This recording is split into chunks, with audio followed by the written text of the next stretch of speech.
Hello, വളരെ എളുപ്പത്തിൽ തയ്യാറാക്കിയെടുക്കാവുന്ന വളരെ സിമ്പിളായിട്ടുള്ള എന്നാൽ നല്ല ടേസ്റ്റി ആയിട്ടുള്ള ഒരു നെല്ലിക്കാച്ചാറാണ് കേട്ടോ നമ്മൾ തയ്യാറാക്കുന്നത്. ഇവിടെ ഇപ്പോൾ 1 കിലോ നെല്ലിക്ക എടുത്തിട്ടുണ്ട്. ഞാനതിനെ ആവിയിലൊന്ന് ജസ്റ്റ് പുഴുങ്ങിയെടുത്ത് ഒരു 10-15 മിനിറ്റ് ആകുമ്പോൾ തന്നെ പുഴുങ്ങി കിട്ടും. ഇപ്പോൾ നല്ല വലിപ്പമുള്ള ഒരുപാട് നെല്ലിക്കയുണ്ട്. ഗുണം ഇത്തിരി കുറവാണെന്ന് പറയുമെങ്കിൽ പോലും അച്ചാറൊക്കെ ഇടുമ്പോൾ നല്ലൊരു ടേസ്റ്റാണ് കേട്ടോ. കാരണം അധികം കയ്പുമില്ല, എന്നാൽ ആവശ്യത്തിന് പുളിയുണ്ട് ഒക്കെ ആയിട്ടുള്ള നല്ല അടിപൊളി നെല്ലിക്ക തന്നെയാണ്. അപ്പോൾ ഞാൻ മുഴുത്ത നെല്ലിക്ക കണ്ടുകൊണ്ട് തന്നെ 1 കിലോ നെല്ലിക്ക വാങ്ങിയിട്ടുണ്ട്. അതിന് നമ്മൾ ആവി കയറ്റി പുഴുങ്ങിയെടുത്തിട്ട് ഇതുപോലെ ഇതള് തിരിച്ചിട്ട് നമ്മളിങ്ങനെ എടുക്കുകയാണ് കേട്ടോ. മൊത്തം ഇതള് തിരിച്ചെടുക്കണം. അപ്പം വളരെ സിമ്പിളാണ്. സാധാരണ നമ്മൾ ഇഞ്ചിയും വെളുത്തുള്ളിയൊക്കെ വഴറ്റി അങ്ങനെയൊക്കെയാണ് നമ്മൾ അച്ചാറുണ്ടാക്കുന്നത്. അല്ലെങ്കിൽ അങ്ങനെ ഒരു രീതി അതിൻ്റെ കഷ്ടപ്പാടിൻ്റെ ഒന്നും ആവശ്യമില്ല. ഇങ്ങനെ ഇട്ട് വെച്ചിട്ട് 2 ദിവസം കഴിയുമ്പോഴേക്കും നല്ല ടേസ്റ്റ് ആയിട്ടുള്ള നെല്ലിക്ക അച്ചാർ നമുക്ക് കിട്ടും. 2 ദിവസം വെയിറ്റ് ചെയ്യേണ്ട ഒരു കാര്യം മാത്രമേ ഉള്ളൂ കേട്ടോ. ഇതിപ്പം എന്താ പറയുക, വെന്ത് കഴിയുമ്പോൾ ഇതള് തിരിച്ചെടുക്കാൻ പോലും യാതൊരു വിഷമവും ഇല്ല, നമുക്കൊക്കെ അറിയാവുന്നതാണ്. അപ്പോൾ ഇപ്പം നെല്ലിക്ക ഒരുപാട് കിട്ടാനുണ്ട്. അപ്പോൾ ഇതുപോലെ എല്ലാവരും ചെയ്ത് നോക്കണം, തീർച്ചയായിട്ടും ഇഷ്ടമാവും. നല്ല എന്താ പറയുക, പ്രത്യേകിച്ച് പിള്ളേർക്കൊക്കെ ഇഷ്ടമാവും. അധികം കയ്പൊന്നും ഇല്ലാത്തതുകൊണ്ട് തന്നെ നല്ല ഇഷ്ടമാവുന്ന ഒരു അച്ചാറാണ്. അപ്പോൾ ഇതിനെല്ലാം ഇങ്ങനെ കുരുകുത്തി എടുക്കണം. കുരുകുത്തി എടുക്കുമ്പോഴത്തേനും നമ്മൾ ഇങ്ങനെ എന്താ പറയുക, വെട്ടിക്കൊടുക്കേണ്ട ആവശ്യമൊന്നുമില്ല. ജസ്റ്റ് ഒന്ന് ടച്ച് ചെയ്താൽ തന്നെ അത് മൊത്തം ഇങ്ങനെ ഊർന്ന് വീണ് കിട്ടും കേട്ടോ. പിന്നെ എന്താ, ഇതിന് അധികം പ്രത്യേകിച്ച് കൂടുതൽ ഇൻഗ്രീഡിയൻസിൻ്റെ പോലും ആവശ്യമില്ല. സാധാരണ അച്ചാറിടുമ്പോൾ എടുക്കുന്ന പ്രൈമറി ആയിട്ടുള്ള ഇൻഗ്രീഡിയൻസ് മാത്രമേ നമുക്ക് ഇതിനായിട്ട് ആവശ്യമുള്ളൂ. അല്ലാതെ ഒരുപാട് ഇതൊന്നുമില്ല. ഇതൊന്ന് വേവിച്ചെടുക്കുക, ഒന്ന് വിടിയിച്ചെടുക്കുക എന്നുള്ളത് കഴിഞ്ഞ് കഴിഞ്ഞാൽ പിന്നെ സിമ്പിളാണ്. ഒരു 5 മിനിറ്റ് കൊണ്ട് നമുക്ക് ഈ അച്ചാർ തയ്യാറാക്കി എടുക്കാനായിട്ട് സാധിക്കും എന്നുള്ളതാണ്.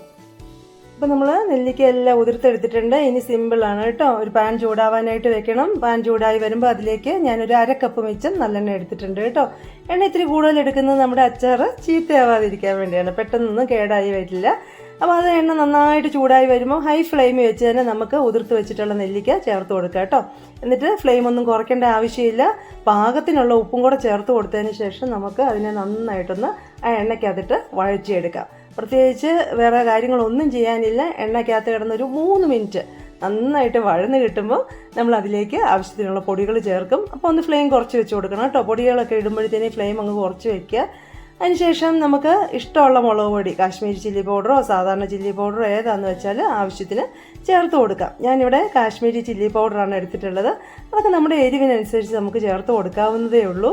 ഇവിടെ ഞാൻ 5 table spoon Kashmiri chilli powder ചേർത്ത് കൊടുത്തിട്ടുണ്ട്. അത് എന്താ പറയുക, നല്ല കളറ് കിട്ടും, ആ കൂടെ നല്ല കൊഴുപ്പും കിട്ടും.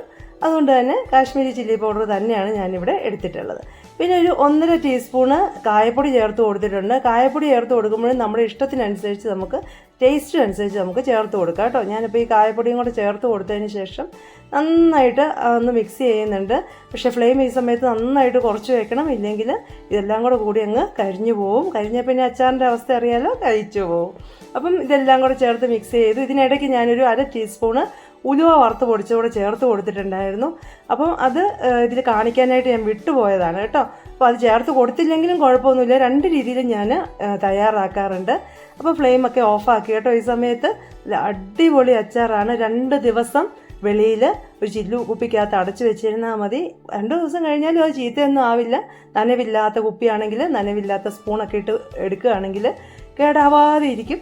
അപ്പോൾ നല്ല അടിപൊളി അച്ചാർ തയ്യാറാണ്. സിമ്പിളാണ്. 5 മിനിറ്റ് തികച്ചു വേണ്ട ഈ അച്ചാർ തയ്യാറാക്കി എടുക്കാനായിട്ട്. അപ്പോൾ എല്ലാവരും തയ്യാറാക്കുക. ഇഷ്ടമാകുകയാണെങ്കിൽ ലൈക്ക് ചെയ്യുക, ഷെയർ ചെയ്യുക, കമൻറ്റ് ചെയ്യുക, സബ്സ്ക്രൈബും ചെയ്യുക. താങ്ക്